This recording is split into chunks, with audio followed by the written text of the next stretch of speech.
Hello students, कैसे हैं आप सभी। उम्मीद करता हूं आप सभी अच्छे होंगे। मैं भी अच्छा हूं। ओके स्टूडेंट्स, पिछली वीडियो में हमने 13 पॉइंट हमारा जो टॉपिक चल रहा है प्रोबेबिलिटी, उस प्रोबेबिलिटी पर बेस्ड हमने आपको कंडीशनल प्रोबेबिलिटी बता चुके हैं।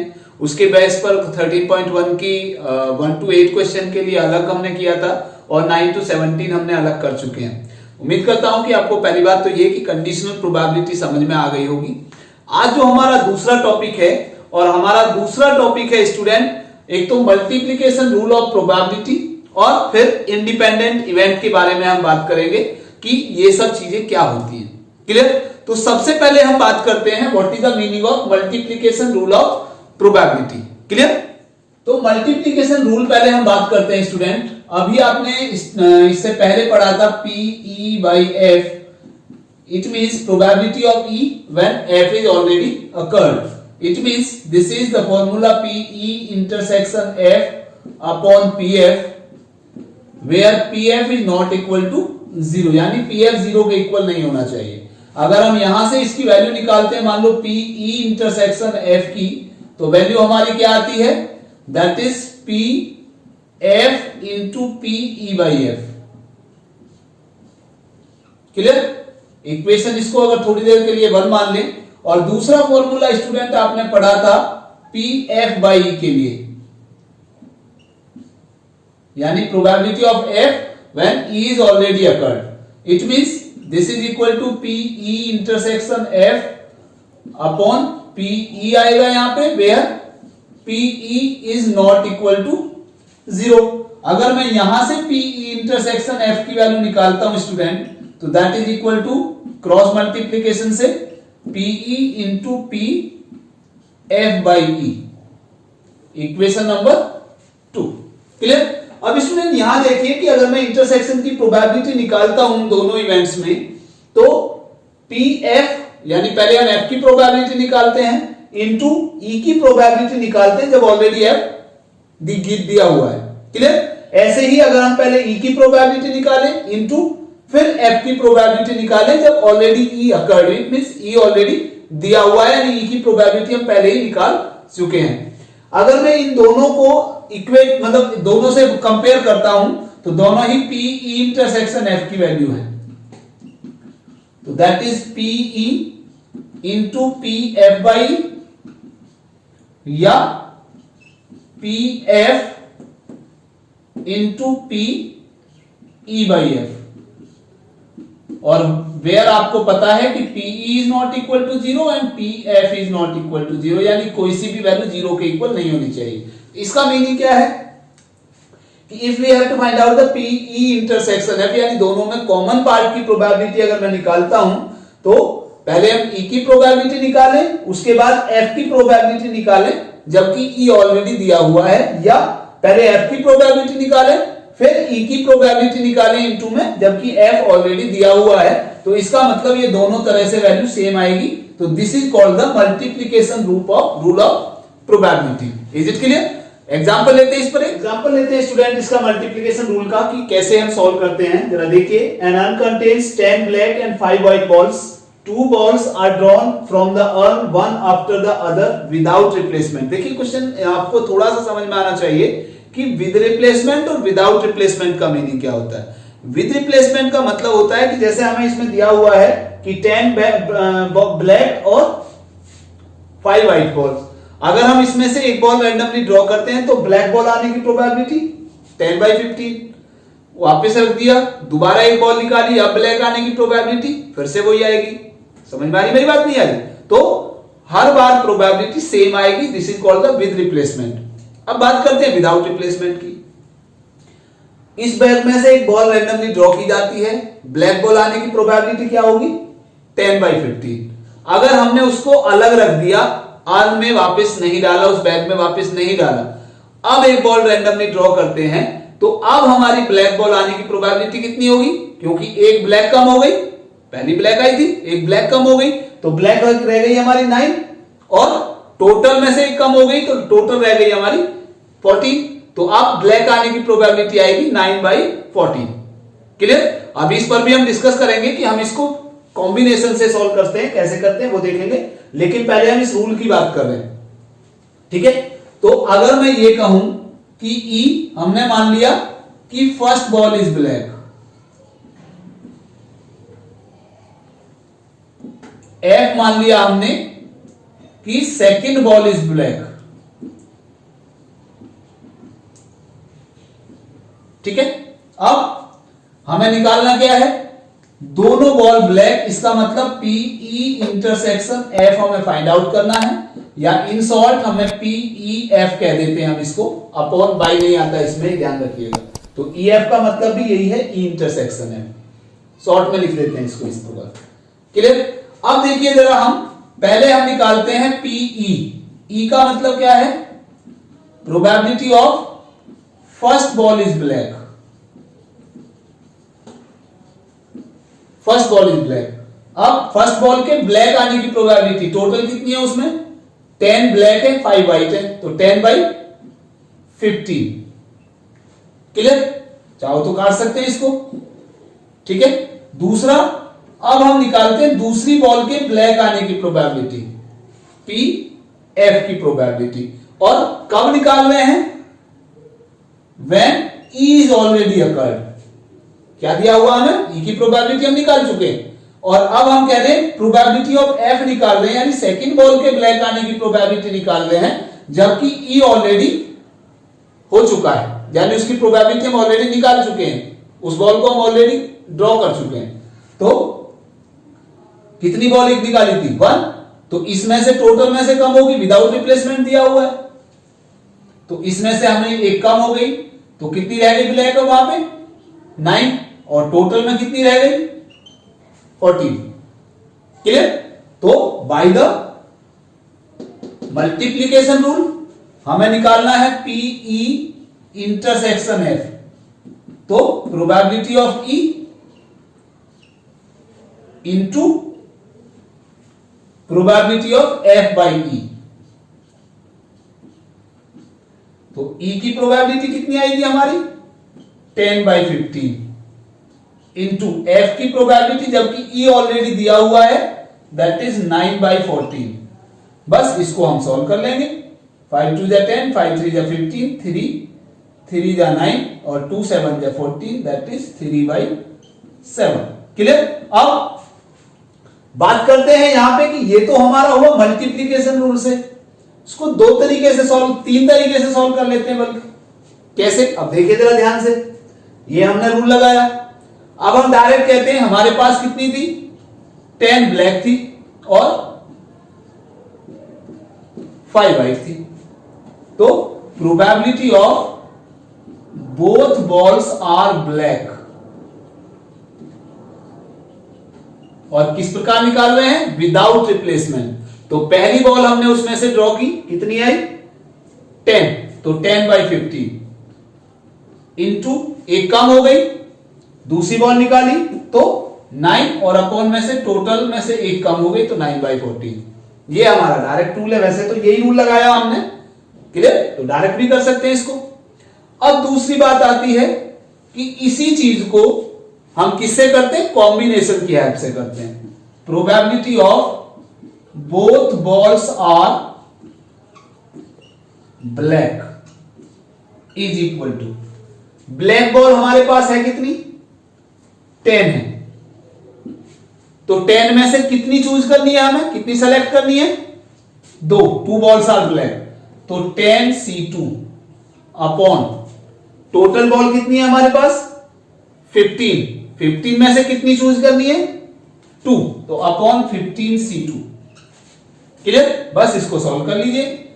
आपको फॉर्मूला बताए थे कुछ, NC0 equal to NCN equal to 1, NC1 equal to NCN-1 equal to n, 11th class में पढ़ चुके हो परम्यूटेशन कॉम्बिनेशन में। NC2 NCN-2 equal to n into n-1 by factorial 2 and so on होता है। ये इस तरह के इसको शॉर्ट कर सकते। तो 10C2 का मतलब हुआ 10 यानी n into n-1, 9 upon factorial 2 upon 15 n into n-1, 15-1 upon factorial 2, factorial 2 से फैक्टोरियल 2 कैंसिल हो गया, कितना आया 10 इंटू 9/15 इंटू 14। देखिए जरा, ये 11 कुछ और आ रहा है। क्लियर? तो कोई से भी तरीके से हम इसको सॉल्व कर सकते हैं। This is called the multiplication rule of probability. और ये क्वेश्चन जब हमारा वो होता है विदाउट रिप्लेसमेंट का, तब हम इसको यूज करते हैं। यानी यहां पे क्या है कि नेक्स्ट इवेंट की जो प्रोबेबिलिटी है वो पहले इवेंट पर डिपेंड करती है। तो ये हमारे कहलाते हैं डिपेंडेंट इवेंट। अब जो हम आगे आपको टॉपिक कराने जा रहे हैं वो है हमारा इंडिपेंडेंट इवेंट। यानी इंडिपेंडेंट इवेंट का मतलब है कि दूसरे इवेंट की प्रोबेबिलिटी पहले इवेंट पर डिपेंड नहीं करती। तो कैसे करेंगे, चलिए आज देखते हैं। और पहले ये समझेंगे कि इंडिपेंडेंट इवेंट होते क्या है। इंडिपेंडेंट इवेंट क्या होते हैं स्टूडेंट, इसको हम पहले एक एग्जांपल के थ्रू करेंगे। डिपेंडेंट इवेंट क्या होते हैं वो मैं आपको बता चुका हूं। डिपेंडेंट इवेंट का मतलब होता है, वैसे तो नॉर्मल चीजें हैं सारी, कि डिपेंडेंट इवेंट का मतलब है कि जब हम किसी भी दो कार्ड को निकालते हैं तो दो इवेंट्स होते हैं, उनकी प्रोबेबिलिटी अगर निकालते हैं और दूसरे इवेंट की जब प्रोबेबिलिटी निकालते हैं तो वो पहले इवेंट की प्रोबेबिलिटी पर डिपेंड करती है। They are called the dependent variable, जो कि हमने अभी एग्जांपल के थ्रू देखा। क्लियर? अब इंडिपेंडेंट इवेंट का मतलब क्या है कि जब हम दो इवेंट लेते हैं, उनकी प्रोबेबिलिटी निकालनी है हमें दोनों की, तो दूसरे इवेंट की या पहले इवेंट की प्रोबेबिलिटी किसी पर आपस में डिपेंड नहीं करती, तो they are called the independent event. अब ये इंडिपेंडेंट इवेंट को हम एक एग्जांपल के थ्रू देखते हैं स्टूडेंट। हमने एक एग्जांपल लिया कि let us suppose we draw a card from well shuffled of 52 playing cards, deck of 52 playing cards, where two events are E, the card is a king, और दूसरा लेते हैं F, the card is a spades, एक spade दिया हुआ है। Clear? तो आपको पता है कि E में कितने होते हैं, E का मतलब किंग कितने होते हैं, टोटल 4 किंग होते हैं। तो इसका मतलब अगर मैं निकालूं यहां पे पीई, टोटल आपको पता है कि एनएस कितना होता है, कार्ड में टोटल 52 होते हैं। क्लियर? तो पीई कितना आया हमारा, यहां पे पीई हमारा होगा 4/52, क्योंकि आपको पता है कि 4 किंग होते हैं टोटल। तो प्रोबेबिलिटी हमारी आई 1/13। एफ की प्रोबेबिलिटी कितनी आएगी, स्पेड्स कितने होते हैं हमारे पास, टोटल 13 होते हैं। तो 13/52 कितना हुआ, 1/13, सॉरी 1/4। क्लियर? अब बात करते हैं हम यहां पे कि अगर सपोज करो हम पी ई इंटरसेक्शन एफ निकालें। ई इंटरसेक्शन एफ में कितना आएगा, स्पेस में कितने किंग होते हैं, एक ही होता है। तो इसका मतलब इसमें आएगा केवल कितना, 1। तो इसका मतलब इसकी प्रोबेबिलिटी हो जाएगी 1/52, क्योंकि किंग स्पेड्स में एक ही होता है। ओके, अब बात करते हैं, अगर मैं यहां से निकालता हूं student P E by F. E by F का मतलब क्या है, P E intersection F upon P F, यही होगा। और इसका मतलब कितना हुआ, इंटरसेक्शन एफ की प्रोबेबिलिटी कितनी है, 1/52। एफ की प्रोबेबिलिटी कितनी थी, 1/4। तो इसको मैं अगर सॉल्व करता हूं तो ये कितना आता है, 13, यानी 1/13 आ जाएगा। और 1/13 क्या है, देखिए पीई। क्लियर? ऐसे ही अगर मैं मान लीजिए पी एफ बाई ई निकालूं, एफ बाई ई का मतलब वही formula, P E intersection F upon P ई आएगा। ठीक है? तो इसका मतलब इंटरसेक्शन एफ वही 1/52 अपॉन पीई 1/13। 13 से ये कैंसिल हो जाएगा तो कितना आएगा, 1/4। और 1/4 कितना है हमारा, दैट इज पीएफ। क्लियर? तो आपने देखा कि इसके इक्वल में ये आ गया और इसके इक्वल में ये आ गया। क्या ये कोइंसिडेंस है? नहीं, क्योंकि यहां पे हमारी जो आपस में प्रोबेबिलिटी, अब देखिए जरा ध्यान से कि इसको हम क्या, ई बाई एफ की प्रोबेबिलिटी अगर हम निकालते हैं तो आपको दिखाई दे रहा कि वो पीई के इक्वल आ रही है। P E by F equal to कितना आ गया, पीई आ गया। और पी एफ बाई ई कितना आया, वो पी एफ के इक्वल हो गया। तो इसका मतलब क्या है, इसका मतलब यह है कि अगर हम पी ई की प्रोबेबिलिटी निकालें जबकि एफ ऑलरेडी दिया हुआ है, गिवन है, हैपेंड है, तो इसका मतलब वो वही प्रोबेबिलिटी आती है जो हमने पहले ई की प्रोबेबिलिटी निकाल चुके हैं। क्लियर? तो इसका मतलब ई की प्रोबेबिलिटी एफ के ऊपर डिपेंड नहीं करती, या यहां कहें कि एफ की प्रोबेबिलिटी ई के ऊपर डिपेंड नहीं करती, क्योंकि पी एफ बाई वही है जो पी एफ दिया हुआ है। क्लियर? तो इसका मतलब यहां से हम इन दोनों को कंपेयर अगर करें कि P E intersection F upon P F, P E by F कितना आया, ये फॉर्मूला है, तो भाई ये कितना आया पी ई बाई एफ। अगर मैं इसी की वैल्यू यहां से कंपेयर करूं, मान लीजिए कि पी ई बाई एफ का फॉर्मूला क्या है, P E intersection F upon P F equal to P E हो गया। तो इसका मतलब क्रॉस मल्टीप्लाई अगर करूं मैं, तो P E intersection F upon equal to P E into P F, और यही ये भी आपका इसी से आ रहा है, P E intersection F upon P E equal to P F आ रहा है। तो इसका मतलब P E intersection F equal to P E into P F, P E intersection F equal to P E into P F. इसका मतलब क्या है कि E and F are independent event if the product of the probability of E and F is equal to the probability of their intersection। इसका मतलब common part की probability. Clear? तो इसका मतलब हमारे यहां पे कितने पार्ट्स आ गए स्टूडेंट,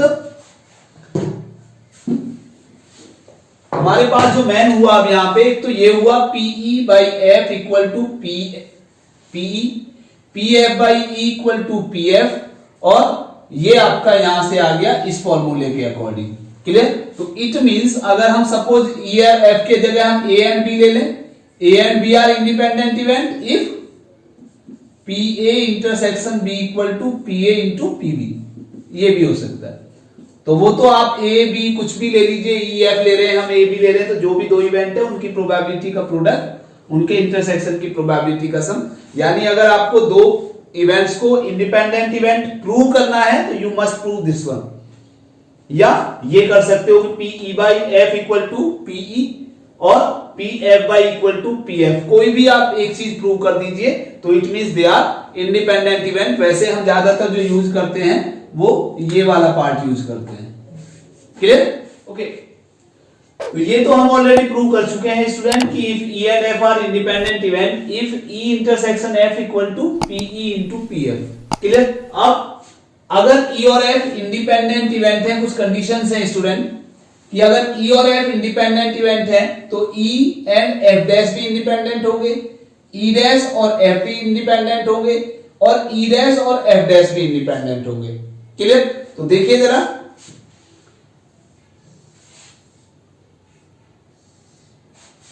अगर मान लो मैं ये कहता हूं कि ये टोटल सैंपल स्पेस है, ये ई है और ये एफ है। क्लियर? ये पार्ट कितना होगा,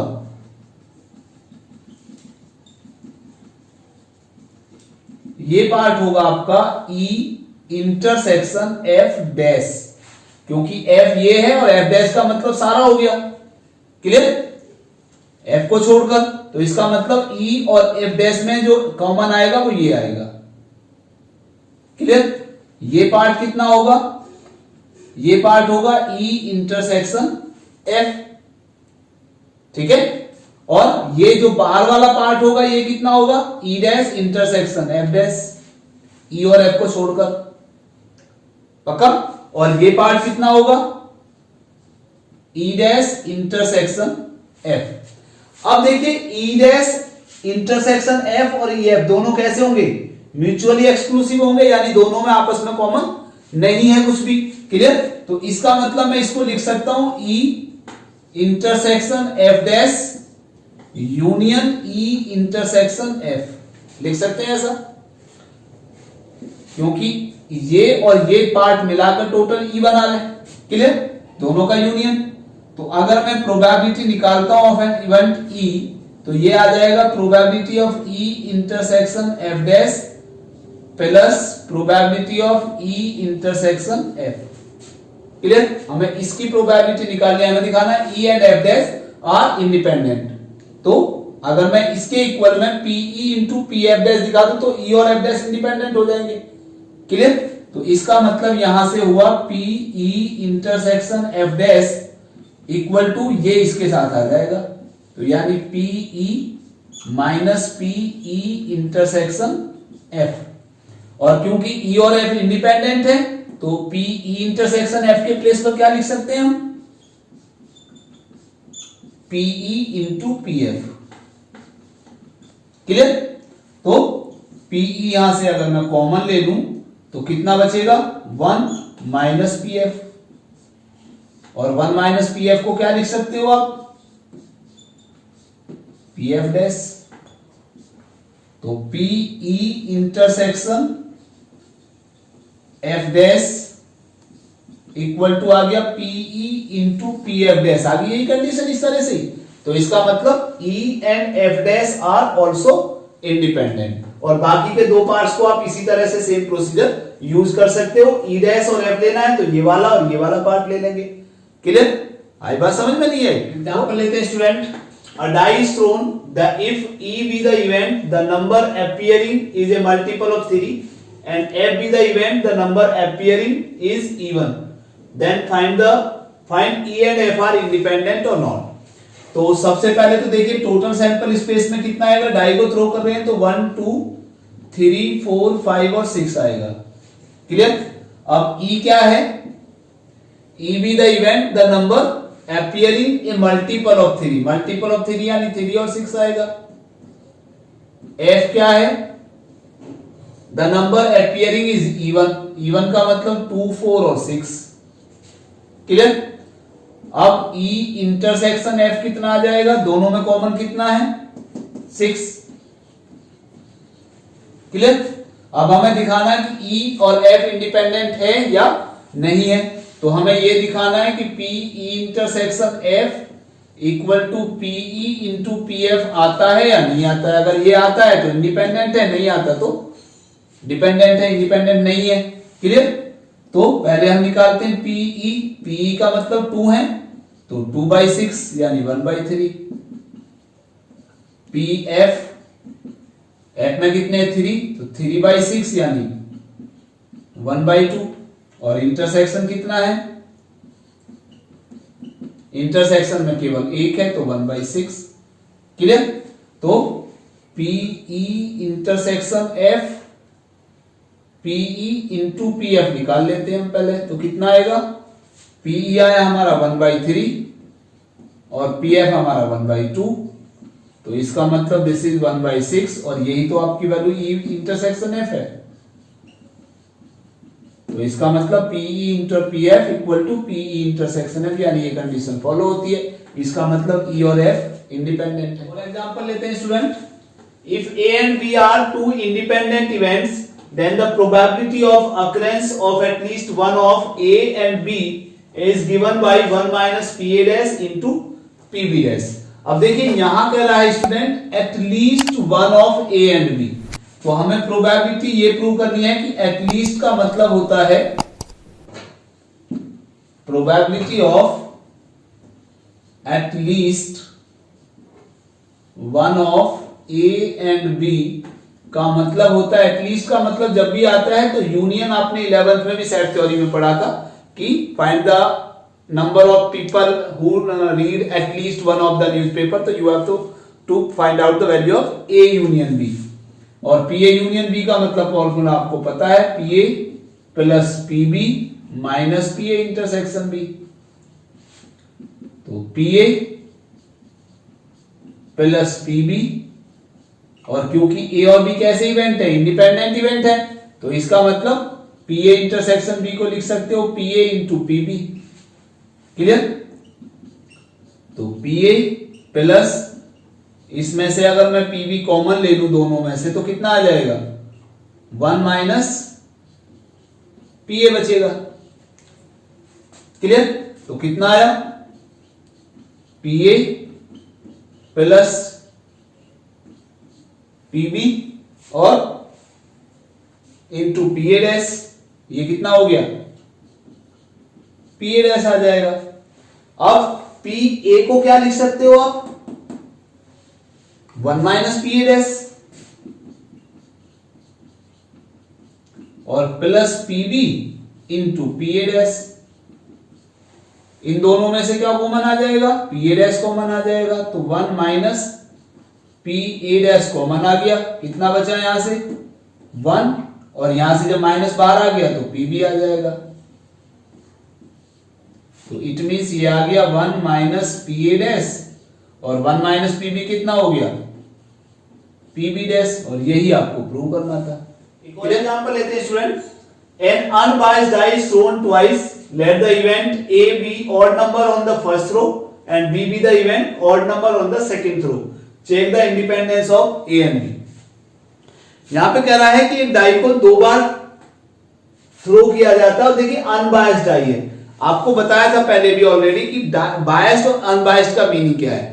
अनबायस्ड का मतलब है एक्चुअल पोजीशन, यानी डाई को चेंज नहीं किया गया है, और बायस्ड का मतलब we have to change the shape of the die.